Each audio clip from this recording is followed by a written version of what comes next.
बीते दिन राष्ट्रपति चुनाव के नतीजे आ गए हैं और अब देश को नया राष्ट्रपति मिल गया है। इसके साथ ही अब 6 अगस्त को होने वाले उपराष्ट्रपति चुनाव की तैयारियों में जोर पकड़ लिया है।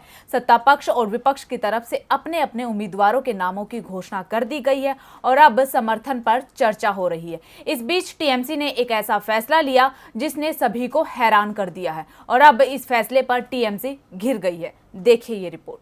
देश को नया राष्ट्रपति मिल चुका है और अब सभी को इंतजार है नए उपराष्ट्रपति का, जिसके लिए 6 अगस्त को वोटिंग होनी है। ऐसे में अब सभी दलों का फोकस उपराष्ट्रपति चुनाव पर है, जहां पहले राष्ट्रपति चुनाव में हुई क्रॉस वोटिंग से विपक्ष को झटका लगा है। अब इसी बीच बीते दिन टीएमसी ने ऐसी घोषणा की जिसने विपक्ष को हैरान कर दिया और टीएमसी विपक्ष के निशाने पर आ गई। अब विपक्ष टीएमसी पर गंभीर आरोप लगा रहा है। दरअसल टीएमसी ने बीते दिन बैठक बुलाई जिसमें ऐलान किया गया कि उपराष्ट्रपति चुनाव में टीएमसी वोट नहीं करेगी, क्योंकि विपक्ष ने ममता बनर्जी की राय लिए बिना ही मार्गरेट अल्वा को उपराष्ट्रपति पद का उम्मीदवार घोषित कर दिया था।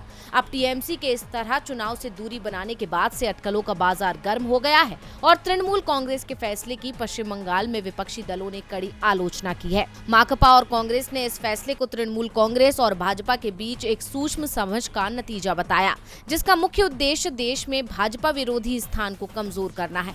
प्रदेश कांग्रेस अध्यक्ष अधीर रंजन चौधरी के मुताबिक गुरुवार को तृणमूल कांग्रेस के 2 फैसलों ने बीजेपी के साथ उसकी गुप्त समझ को साबित कर दिया है। उन्होंने कहा, जब गुरुवार को सभी भाजपा विरोधी दलों ने सोनिया गांधी का समर्थन करते हुए याचिका पर हस्ताक्षर किए, उस समय भी तृणमूल कांग्रेस ने दूरी बनाई और दूसरा टीएमसी ने उपराष्ट्रपति चुनाव में मतदान से दूर रहने का निर्णय लिया। इसके साथ ही कांग्रेस ने ये भी कहा कि तृणमूल कांग्रेस अब देश में विपक्ष की जगह और कमजोर करने के लिए भाजपा के इशारे पर काम कर रही है, यानी विपक्ष अब टीएमसी से बेहद नाराज है। अब कांग्रेस के दावों में कितनी सच्चाई है ये बता पाना तो मुश्किल है, लेकिन विपक्षी एकजुटता की कवायद में लगी टीएमसी का ये फैसला हैरान कर देने वाला तो है। डीवी लाइव की रिपोर्ट।